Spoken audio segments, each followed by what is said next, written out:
이제 하나님께 예배드리기에 앞서 겸손한 마음으로 진심을 다하여 예배를 준비합시다.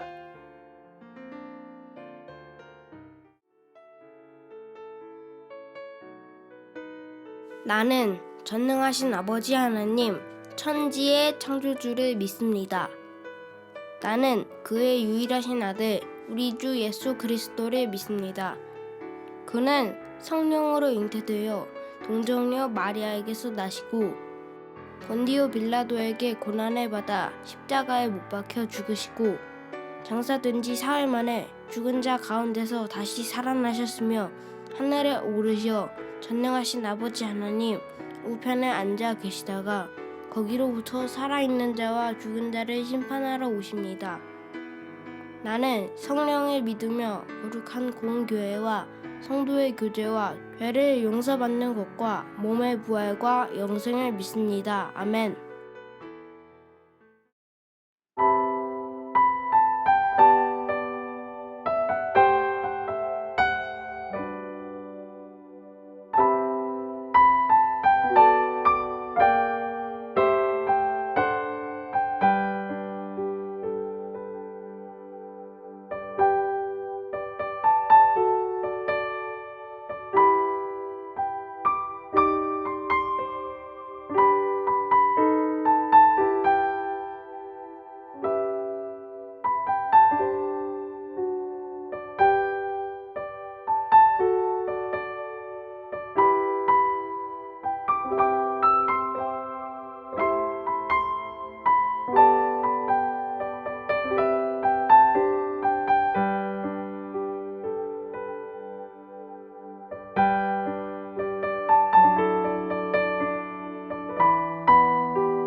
하늘에 계신 우리 아버지, 우리의 삶을 통해 아버지의 이름을 거룩하게 하시며 우리의 삶에 아버지의 나라가 오게 하시며 아버지의 뜻이 하늘에서와 같이 우리의 삶에서도 이루어지게 하여 주십시오. 오늘 우리가 하루하루를 살아가는데 필요한 것들을 채워주세요. 다만 우리의 욕심과 욕망을 위해서가 아니라 하나님의 은혜를 기억하도록 채워주세요. 또한 여전히 전쟁의 위협 속에 있는 우크라이나의 사람들을 기억합니다. 전쟁으로 인해서 민간인들, 어린이들, 노인들이 허무하게 목숨을 잃거나 고통을 받고 있습니다. 하루빨리 전쟁이 끝나게 하시고 하나님의 정의와 평화로 우크라이나와 러시아에 함께해 주세요. 하나님, 지금 이 시간에 건강으로 인해 아파하는 사람, 미래에 대한 고민으로 힘들어하는 사람, 재정적인 문제로 절망하는 사람, 가정과 관계로 인해 고통받는 한 사람에게 하나님께서 함께하여 주세요. 그리고 우리 스스로가 나의 결핍만 보며 불평하기보다는 고통받는 이웃을 찾아서 사랑을 나누는 사람이 되게 해주세요. 또한 우리가 우리에게 잘못한 사람을 용서하여 준 것 같이 우리 죄를 용서하여 주시고 날마다 우리를 고난과 유혹에 빠지지 않게 하시고 악에서 구하여 주십시오. 모든 나라와 권능과 영광이 영원히 아버지의 것입니다. 아멘.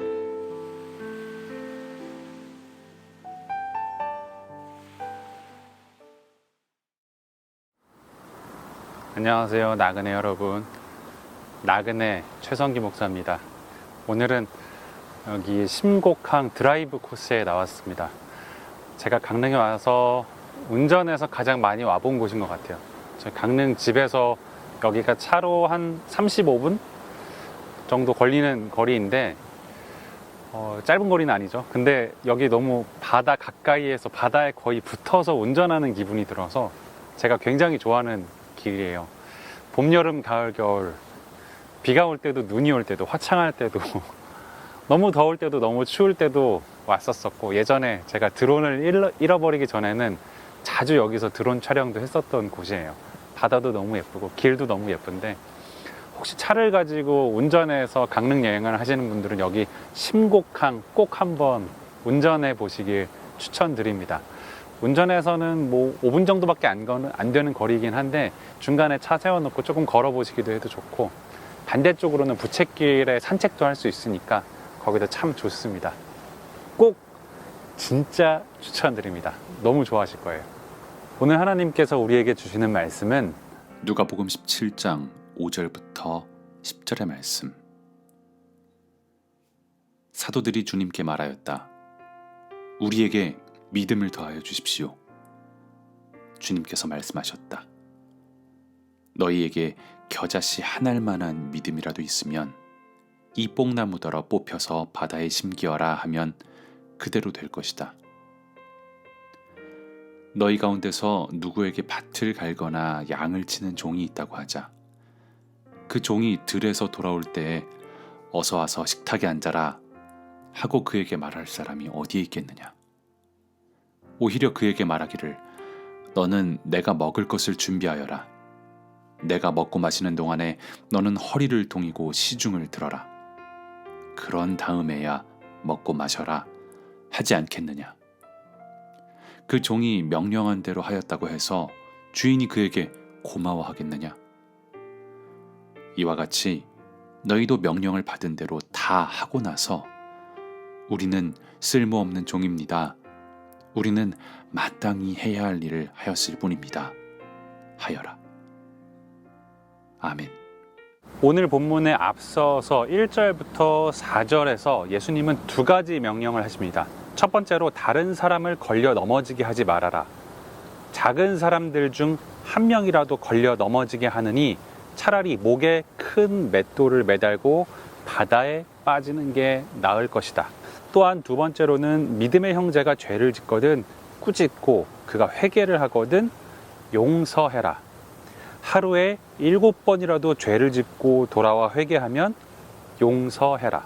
타인에 대한 배려로 그가 걸려 넘어지지 않게 하라는 것, 그리고 타인에 대한 사랑으로 그를 용서하라는 명령이죠.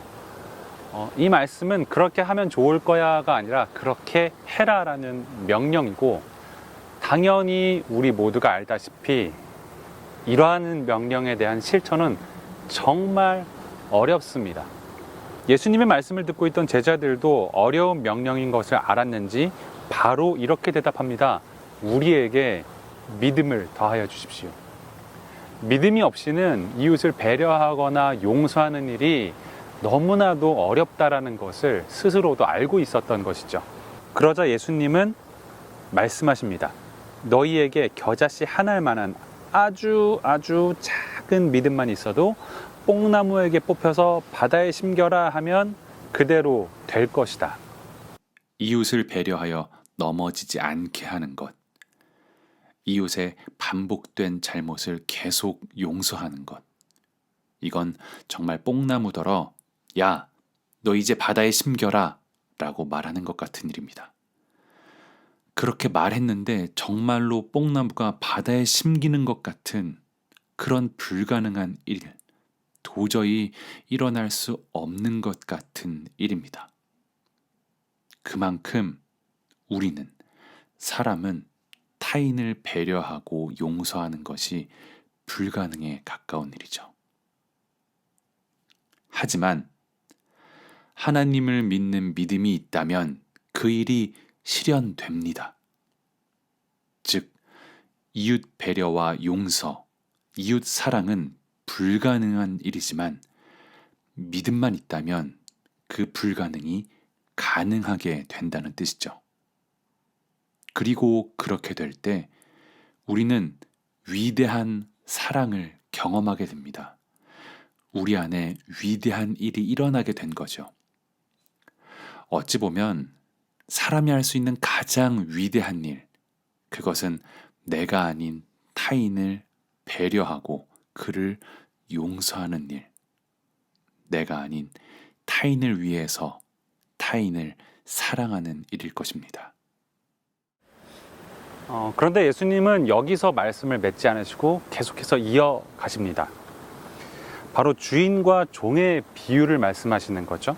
어떤 종이 밭일, 양치는 일, 바깥일들을 열심히 하고 돌아왔을 때 주인이 아이고 우리 종 일하느라 힘들었지? 어우 저 땀 봐. 어휴 일단 여기 앉아서 밥부터 먹어라 라고 말하겠습니까? 주인은 오히려 일하고 돌아왔으면 이제 내가 먹을 밥을 좀 차려라. 그리고 옆에서 시중도 들어라.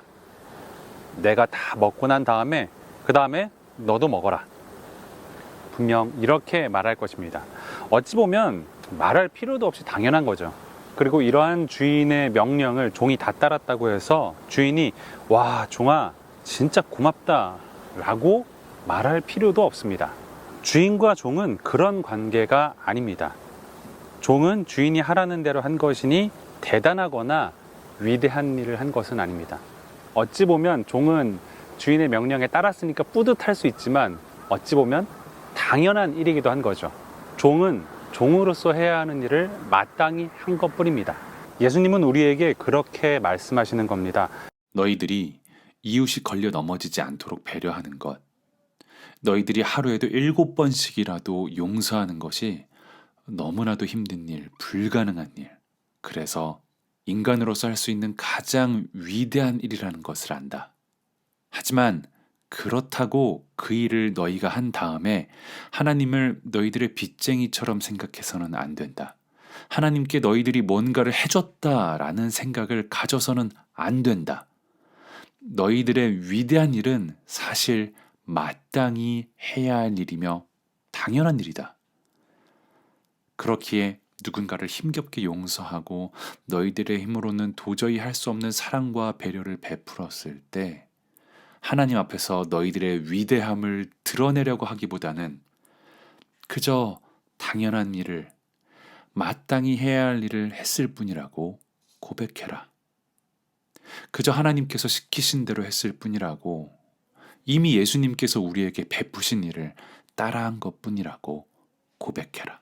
사랑하는 나그네 여러분, 저는 오늘 말씀을 보면서 이런 질문이 떠올랐습니다. 나는 하나님과 주종의 관계인가, 부자의 관계인가? 제가 가끔씩 저희 아이들의 밥을 챙겨줍니다. 당연히 아이들 밥을 먼저 챙겨주고 그 다음에 제 밥을 먹습니다. 제 아내도 그렇고 어른들은 다 그런 것 같습니다. 저는 한 번도 아이들에게 공부 다 했으면 엄마 아빠 밥도 좀 차려라, 그리고 엄마 아빠 다 먹을 때까지 옆에서 좀 물도 챙기고 반찬도 좀 챙기고 그래라, 그리고 난 다음에 너희도 밥을 챙겨 먹으렴이라고 말한 적이 없습니다. 제가 대단해서 그런 게 아니라 모든 부모가 다 그렇습니다. 저는 항상 하나님을 아버지라고 부르고 저는 하나님이 사랑하는 아들이라고 믿으며 살고 있습니다. 그런데 오늘 말씀은 하나님과 저와의 관계를, 하나님과 우리의 관계를 부자, 부모와 자녀의 관계가 아닌 주인과 종의 관계로 말씀하십니다. 하나님과 우리의 관계는 주인과 종의 관계일까요? 아니면 부모와 자녀의 관계일까요? 문득 하나님과 우리의 관계가 단순하지 않다는 것을 깨달았습니다. 우리는 하나님과 아버지와 아들, 자녀의 관계이기도 하지만 때로는 친구 사이이기도 합니다. 때로는 스승과 제자의 관계이기도 하고 또 때로는 주인과 종의 관계이기도 합니다. 하나님과 우리의 관계는 단순하게 그냥 부모와 자녀라고만 규정 지을 수는 없는 것이지요. 그리고 이것이 서운하거나 억울할 만한 문제는 아닙니다. 창조주이신 하나님께서 피조물인 우리에게 여러 가지 다양한 관계를 만들어 주셨기에 그 모든 관계에 만족하고 감사하며 그 관계들에 순종하고 그것들을 누려야 하는 것이죠. 그러므로 사랑하는 나그네 여러분, 오늘 말씀에서 하나님께서 우리에게 말씀하시는 명령을 들으십시오.